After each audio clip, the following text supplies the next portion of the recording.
আমরা জুলাই জাতীয় সনদের প্রতি সম্মান দেখি এবং জুলাই জাতীয় সনদে যে আমরা যেটা ঐক্যমতের ভিত্তিতে যেটা আমরা সমঝোতায় এসেছি রাজনৈতিক সমঝোতার দলিল হিসাবে সেটার বাস্তবায়ন এখন থেকে শুরু করতে চাই। সেই জন্য আমরা আমাদের দলের পক্ষ থেকে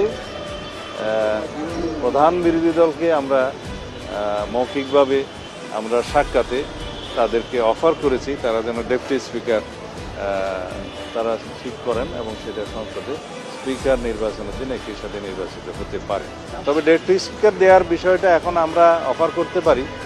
সরকারি দল হিসাবে স্পিকার এবং ডেপুটি স্পিকার দুটোই সরকারি দল নিতে পারে।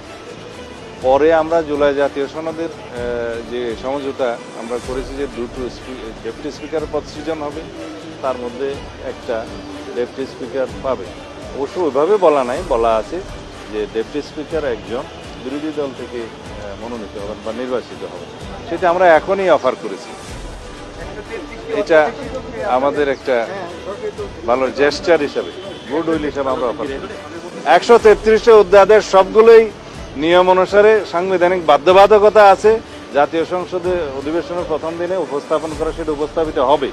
তারপরে কোনগুলো গৃহীত হবে কোনগুলো হবে না সেটা সংসদে আলোচনার বিষয়।